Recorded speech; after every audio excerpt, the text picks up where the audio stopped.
Se você é empreendedor, provavelmente já ouviu aquela frase: quem não se comunica, não vende. Mas no mercado digital, comunicar não é só falar. Significa saber usar a palavra certa para gerar impacto de verdade. E quando o assunto é transformar comunicação em resultado, poucos nomes têm tanta história quanto o nosso convidado de hoje. Ele é um dos copywriters mais influentes do Brasil, fundador da maior escola de marketing digital do país e já impactou quase 300 mil alunos com seus treinamentos. Hoje a gente vai mergulhar em como as palavras viram estratégia, influência e, no fim das contas, dinheiro. Bora pro papo? A caixinha, ela te mantém próximo da audiência em um nível que quase nada mais te dá. Ah, Ícaro, o direct é ainda mais privado. Pois é, mas na caixinha você está respondendo, se preocupando com o que todos estão ouvindo. O que mata o bom copywriter que você pode ser e talvez nunca seja é a ausência de paciência. É entender que o processo de escrita é um processo que também exige amadurecimento. Eu sou muito melhor escritor hoje porque eu sou mais velho, porque eu tive mais filhos, porque eu tô casado há 18 anos, porque eu vivi, experimentei coisas que com 18 eu não fazia ideia. Achar que o GPT que está aqui, ou o Grok, ou a grande inovação que virá quando nós pudermos de fato resolver o problema da energia, achar que isso transformará todo mundo num super-homem, é uma bobagem. Porque não é o que ela pode fazer, é o que você é capaz de pedir para ela.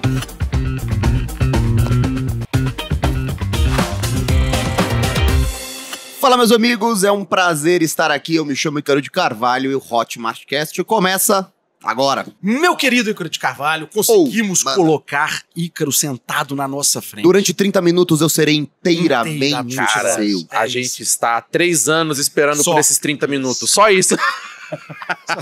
Ô, Ícaro, só antes da gente começar. Eu sei que você teve uns 10 pensamentos intrusivos. Aí você tem o pensamento intrusivo, você quer fazer as piadas, mas você precisa respeitar a audiência.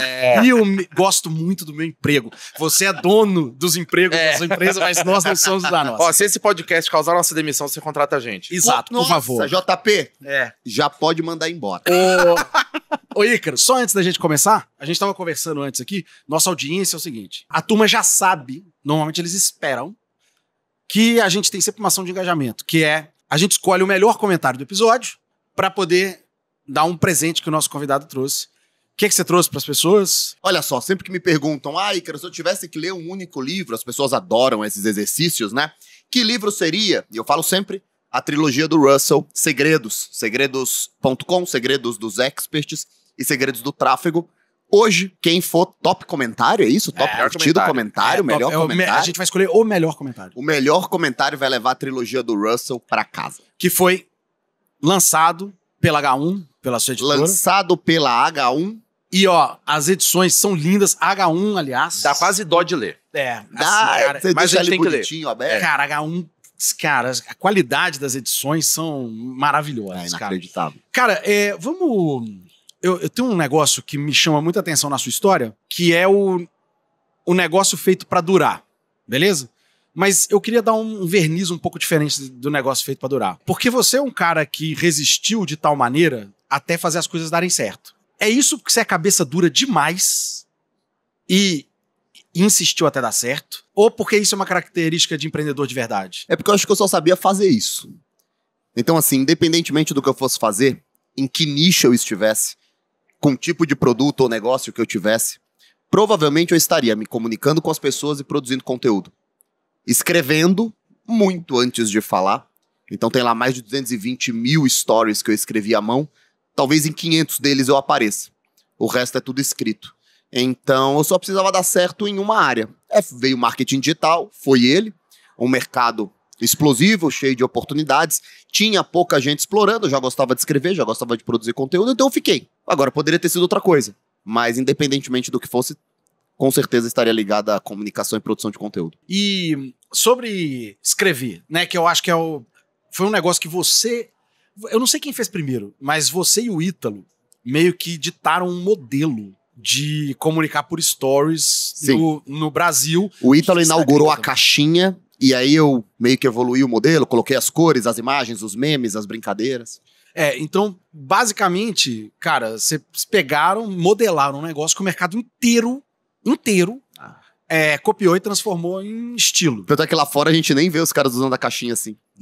Caixinha é um negócio meio brasileiro, né? Por causa de vocês, assim. Por causa de vocês dois. Até hoje, a caixinha ainda é uma estratégia, certo? Então, assim, o mercado ainda usa a caixinha e ainda tem valor pra caramba aquele negócio. Só que pensa assim, cara, de tudo que você passou e o digital, o marketing digital, ele é feito de tendências. Não só tendências, mas de como os algoritmos funcionam. Nós já vimos tudo, inclusive um dos slides da minha palestra de amanhã, vocês estão vendo através de uma gravação, é que não importa o que você está vendo, aprendendo ou aplicando hoje, acredite, vai passar. Cara, isso é maravilhoso. Quando você olha hoje o novo mercado e você, o investimento de tempo de vocês em criação de conteúdo maior, desproporcional, tá em que hoje? Bom, a gente tem que dividir em duas coisas, né? O novo mercado e o Ícaro de Carvalho. Boa. O novo mercado tá produzindo os conteúdos institucionais da empresa. E eu estou produzindo o meu conteúdo pessoal. Sem sombra de dúvidas, 80% do tempo que eu tô produzindo conteúdo, eu tô produzindo caixinha de Instagram. Caixinha mesmo. Isso é uma parte específica do seu dia ou vai no flow? Não, é no flow. Durante o tempo eu vou respondendo 4, 5, 6...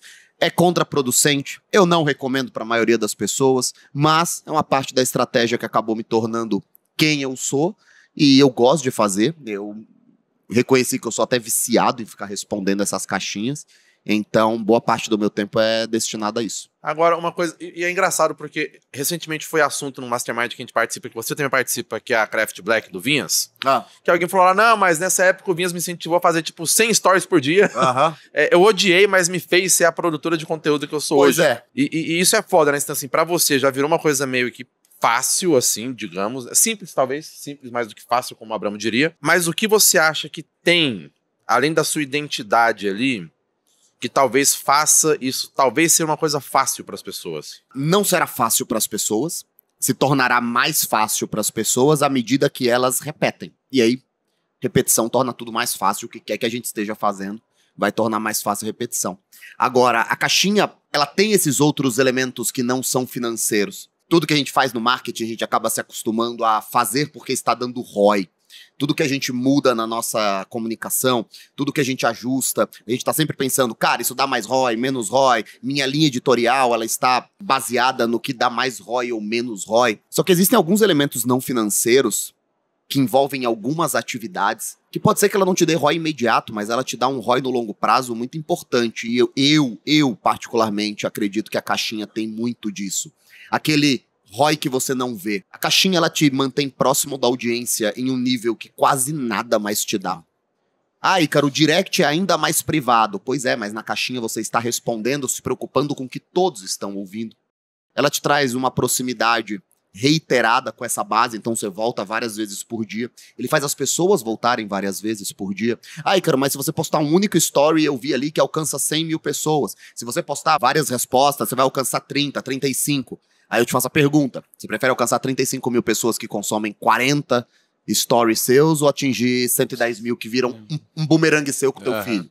Então não é só quantidade de gente vendo a tela, é tempo de tela, qualidade de tela.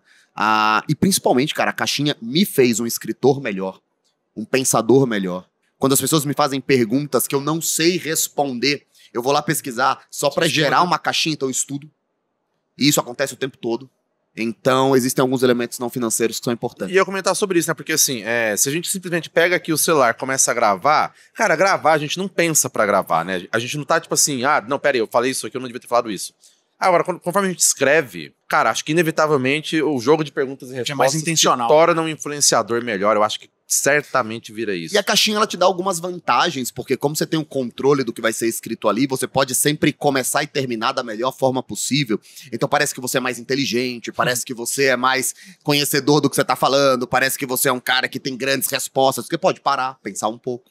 Eu tenho certeza que se vocês me fizessem essa pergunta e falassem, olha, Ícaro, você não precisa responder agora. Vai lá, pensa meia hora, escreve um texto e retorna aqui. Nossa, eu sairia soltando Confúcio, Alexandre de Moraes, Napoleão. Ficaria uma puta de uma resposta. Então a caixinha, além de tudo, te dá vantagem. Agora, a gente puxou muito esse elemento da caixinha pra ir depois aprofundando, é claro, né? Porque você não vai sentar aqui por meia hora com a gente falando de como responder caixinha de pergunta no Instagram. Poderia falar horas. Mas você trouxe uma coisa forte aí, que é você ficar muito bom em tarefas que são ordinárias, repetitivas, práticas e rápidas, mas na sua visão, o que mais faz a boa construção de um negócio online, seja como expert, seja como bastidor, seja como copy, de alguém que vai ganhar ali o ganha-pão pela internet? Olha que interessante quando você fala sobre repetição, coisas simples e longo prazo. O primeiro livro, daquele que eu vou sortear para as pessoas, para aquele que tiver o melhor comentário, no primeiro livro dos 3, o Segredos.com, o Russell fala que até que o primeiro funil dele desse certo, ele regravou o podcast dele, o webinário dele, 240 vezes. Nossa! Caraca. E em cada uma das vezes ele passava a ferramenta para ver onde estava havendo abandono, ele jogava o pitch um pouco mais para frente, ele mudava os depoimentos para o começo e para o final, ele questionava o público, o que você mais gostou, o que você menos gostou, por que você abandonou. Então imagina só, um único funil em que ele trocou apenas aquele evento mais de 200 vezes. Feita a perfeição. Então, é difícil? Pra caramba. Mas é complexo? Não, é simples. Você vai lá e fica num processo. Então, assim, você prefere fazer 240 funis de vendas diferentes ou fazer um só que você mexeu 240 vezes? Tudo quando você mexe fica melhor. Se eu te pedir pra gravar a mesma aula 30, 40 vezes, é claro que vai ser um porre, mas eu te garanto que na 30ª vez que você estiver gravando, primeiro você tem um monte de coisa decorada, depois você vai se tornar o melhor professor daquela matéria que qualquer pessoa vai ter visto na vida, porque você fica repetindo aquilo o tempo todo. Então, na internet, nós somos provocados o tempo inteiro a nos movimentarmos com velocidade e em busca de novidade. De galho em galho. O tempo inteiro você tem que mudar. O tempo inteiro que você tem que mudar. E aí, no próprio livro, neste mesmo livro do Russell, ele fala que uma das suas alunas, em uma mentoria que ele estava aplicando, ela sorriu, era uma senhora, e ela sorriu e disse assim: olha, pra mim vocês são as pessoas mais inteligentes que eu já vi e as mais tolas ao mesmo tempo. E aí todo mundo se sentiu provocado e ela responde da seguinte maneira, ela continua a sua fala da seguinte maneira: vocês são geniais porque vocês percebem a demanda, vocês percebem a necessidade, vocês sabem aproveitar tudo isso e transformar essa audiência e esse desejo em dinheiro. E aí vocês fazem um evento, vendem aquilo, enchem o bolso de dinheiro. E aí vocês desmontam o picadeiro do circo e pensam, vamos criar algo completamente novo. E ali ela fala, vocês nem otimizam. E a minha vida inteira, quantas e quantas vezes eu não fiz um lançamento, peguei um dinheiro, botei no bolso, agora eu tenho que tirar uma ideia nova, peguei um lançamento, botei no bolso, eu tenho que tirar uma ideia nova. Aí ali você tem a comemoração do Ravi e do Finn, a primeira empresa que fez 500 milhões de receita digital. Cara, eles estão todo dia ali na Fluence. Todo dia na Fluence vendendo os cursos dele. Fizeram um ajuste, botaram os professores, as aulas de conversação, mas ainda é aquilo. Então, na internet nós somos empurrados para inovar, mudar o formato, mudar o sistema, quando na verdade a gente deveria pensar um pouco mais em permanecer e otimizar. Cara, ó, a sua origem, como eu te conheci, antes de te conhecer, né, mas como eu te conheci na internet, é como copywriter, beleza? Era como o cara que escrevia, que você já contou que esse é seu background. E a gente vive num momento agora, inclusive você já discutiu muito sobre isso, você tem soluções internas no novo mercado sobre isso, sobre o que acontece com o copywriter no cenário de agentes de IA, igual a gente vive agora. Eu queria que você falasse um pouquinho, porra, a gente conhece os clichês todos, velho. Se for pra ser um clichê, que seja, mas assim, o que você pensa desse negócio, do copyright e do copywriter daqui pra frente? O que você acha que acontece e que já está acontecendo, que você tá vendo isso na sua própria empresa? Uma vez uma pessoa me perguntou, numa caixinha, se as inteligências artificiais iriam acabar com a formação de copywriters. Porque o chefe dessa pessoa havia dito que a IA tirava textos tão bons e montaria campanhas tão boas quanto um copywriter. Eu dei uma resposta bem simples para ela. E é simples porque ela tem uma linha, mas ela carrega ali quantidade de informação suficiente para que, se ela refletir, ela vai chegar a uma grande conclusão. Eu falei, ora, e cadê o grande lançamento ou grande funil do seu chefe se ele tem uma IA no bolso? Então, assim, na minha visão, a inteligência artificial e das suas mais diversas manifestações, e eu digo que o que hoje nós fazemos no GPT, no Grok, na Omnia, cara, isso ainda é o MS-DOS, entendeu? A gente ainda tá escrevendo diretamente com ela, seja no celular, seja no computador. Isso daqui vai estar inserido de uma forma que nessa mesa vai ter alguma coisa. É tipo no 2000 Então- no espaço, né? Aparece o Thor, tá os macacos. Ah! Então, assim, a gente tá no começo demais, mas uma coisa não muda, o ser humano não muda. Então, a IA será alavanca para quem sabe fazer as perguntas certas, para quem sabe tomar as decisões certas. Agora, para a maioria, cara, eu sempre trago como comparação o próprio Google, YouTube. Todo mundo hoje do mundo tem acesso ao YouTube, ao Google. Ah, cara, na Coreia do Norte, não. Todo mundo tem acesso ao Google e ao YouTube. Quem está usando a ferramenta para, de fato, aprender e produzir? São poucos. Poucos. Então, assim, achar que o GPT que está aqui, ou o Grok, ou a grande inovação que virá, quando nós pudermos, de fato, resolver o problema da energia, que é o que destrava os grandes próximos modelos, achar que isso transformará todo mundo num super-homem é uma bobagem. Porque não é o que ela pode fazer, é o que você é capaz de pedir para ela. E a maioria das pessoas não conseguem formular frases. Quem dirá ter desejos complexos, um encadeamento de pedidos, montar as coisas do jeito certo? Não existirá uma IA que a pessoa loga e fala, me diga como ficar milionário agora. E ela criará um grande plano de vida que a Que pessoa... vai deixar a pessoa milionária? Lavagem de dinheiro. É uma grande ferramenta. É a grande E mesmo pra isso precisa de dinheiro. precisa de dinheiro pra lavar. Não dá adianta só, então se lave sozinho. Ah, é a demissão. Então, assim, eu acho que quando nós estamos vendendo maravilhas, o processo de vender maravilhas faz parte do processo de vendas, Sim. mas eu acho que a IA será uma grande ferramenta para quem já é vencedor ser ainda mais Ainda vencedor. mais vencedor.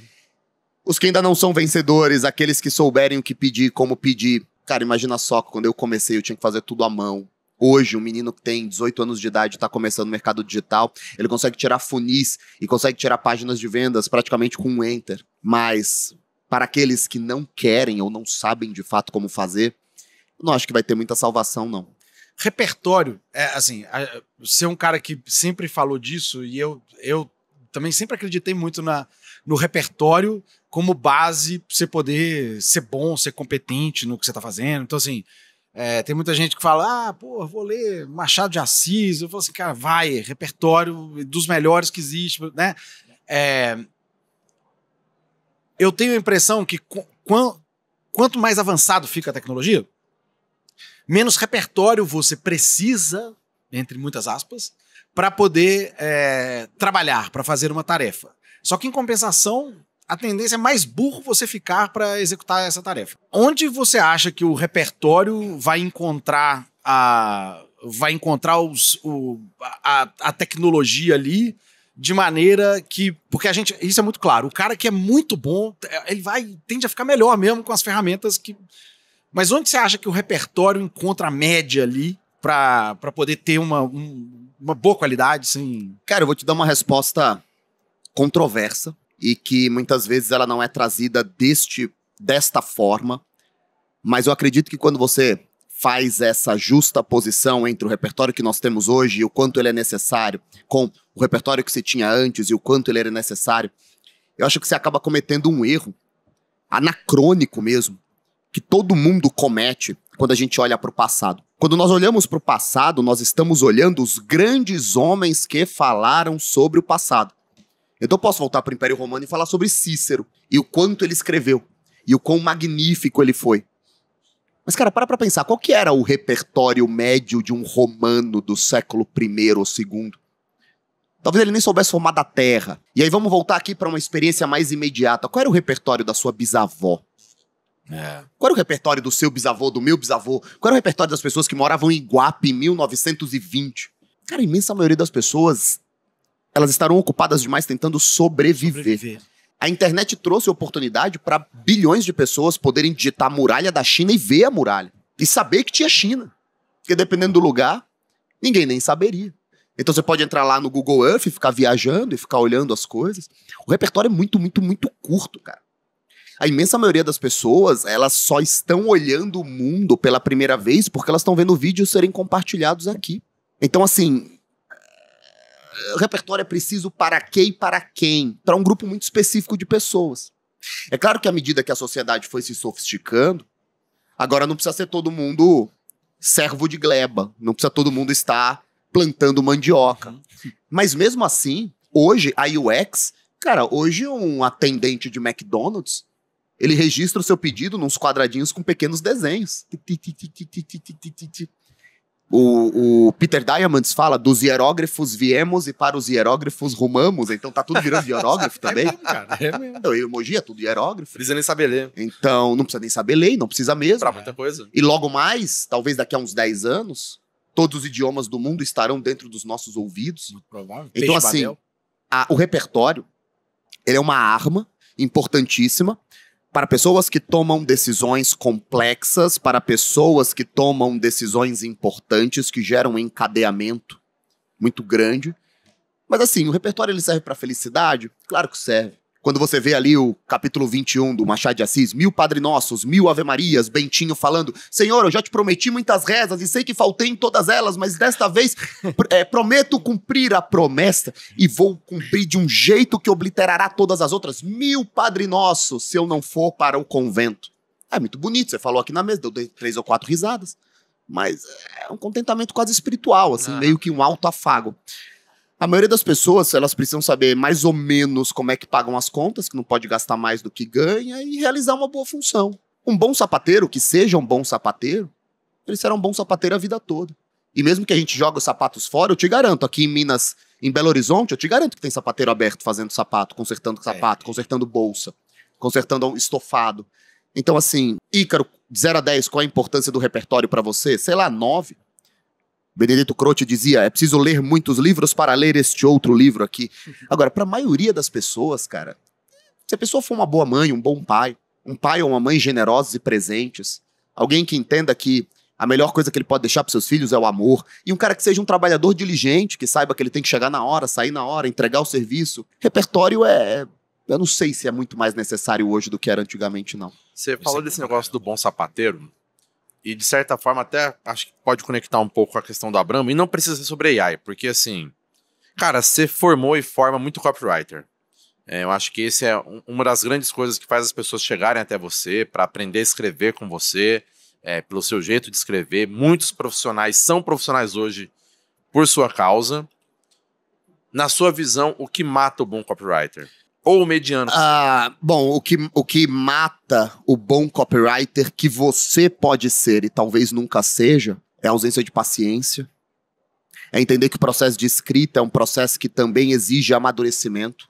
Eu sou muito melhor escritor hoje porque eu sou mais velho, porque eu tive mais filhos, porque eu tô casado há 18 anos, porque eu vivi, experimentei coisas que com 18 eu não fazia ideia.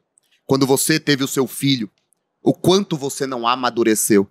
E o quanto ele te ensina todos os dias. Então, eu sentei ontem no avião vindo pra cá, do lado de uma senhora que havia sido atleta. E ela tem hoje 40 e poucos anos. E ela tava lá, do tamanho de um armário.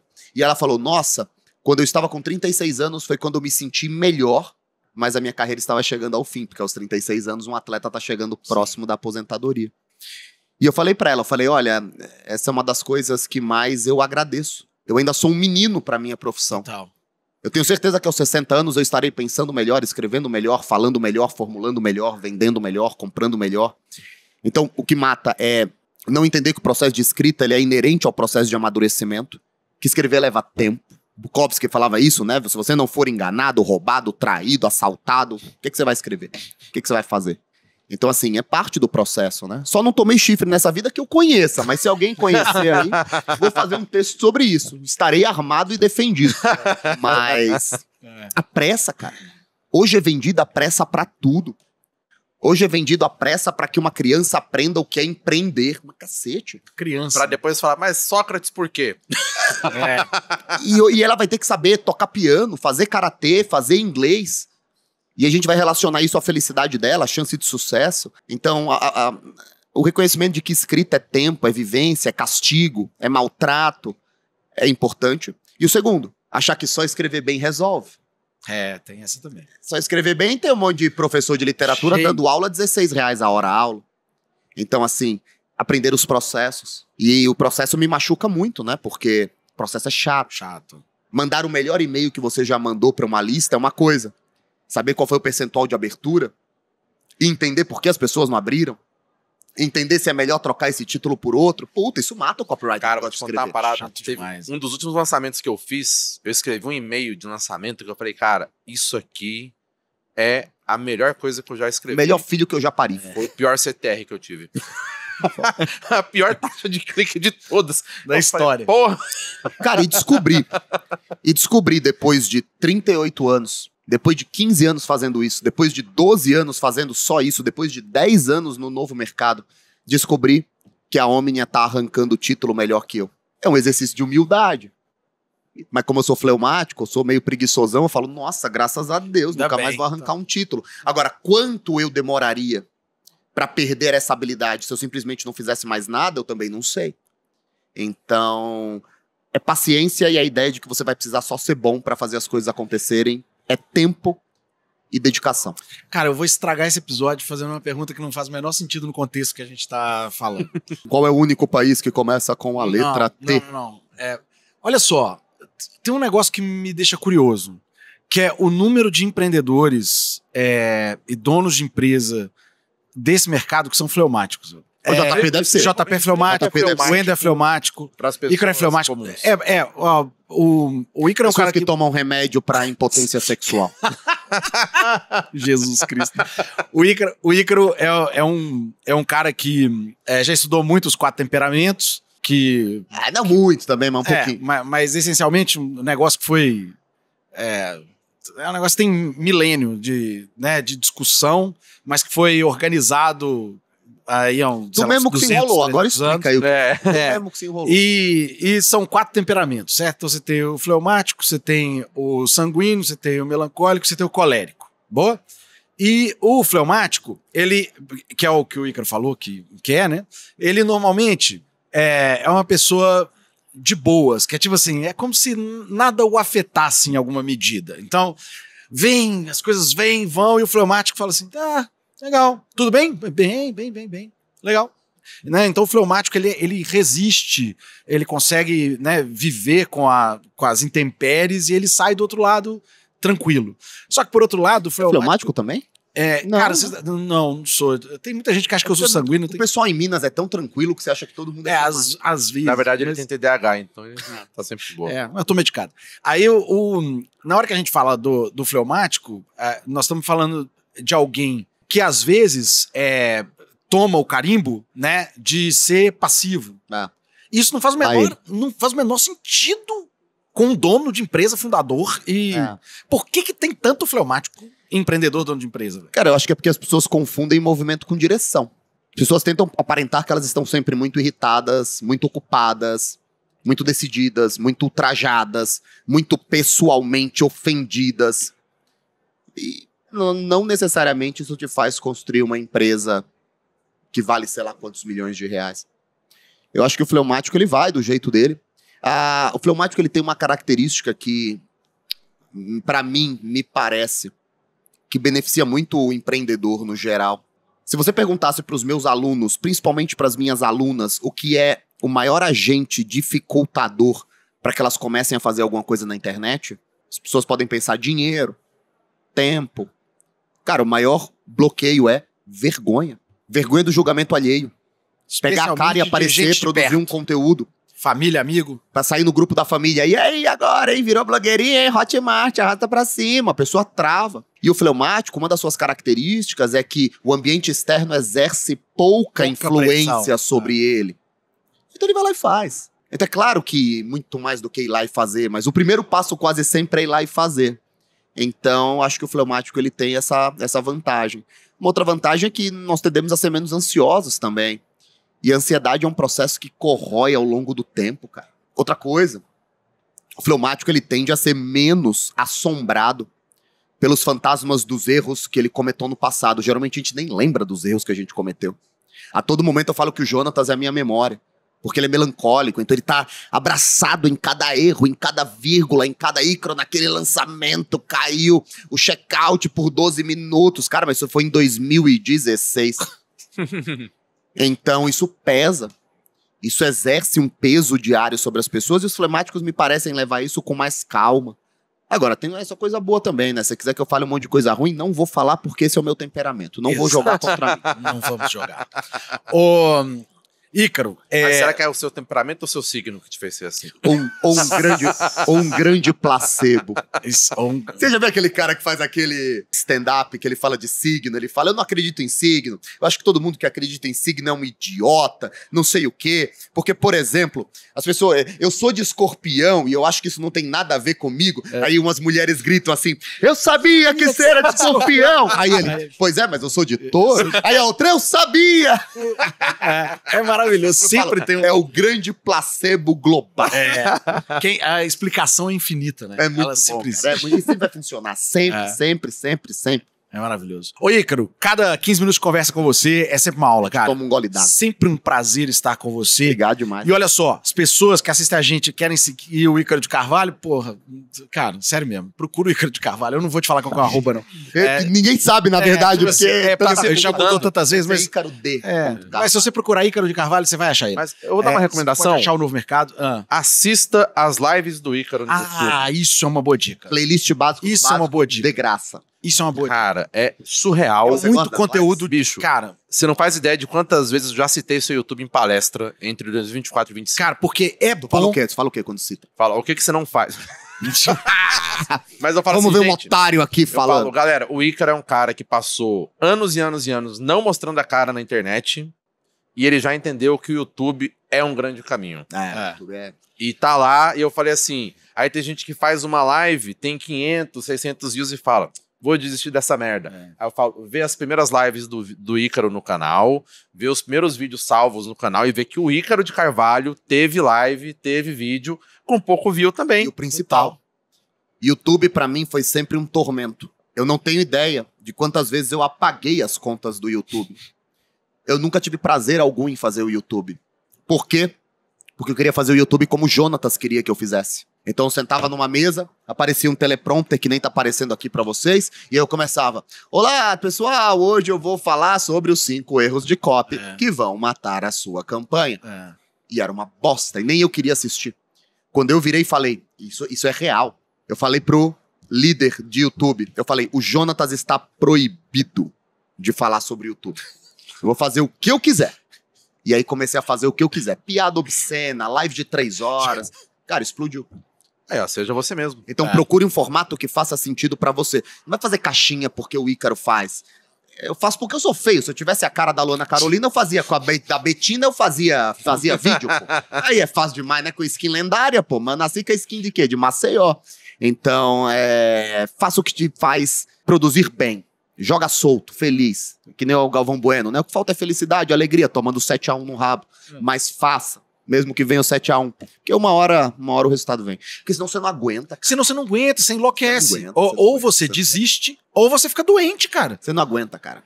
Não aguenta. Então, assim, é isso, a internet é aguentar. Muito bom.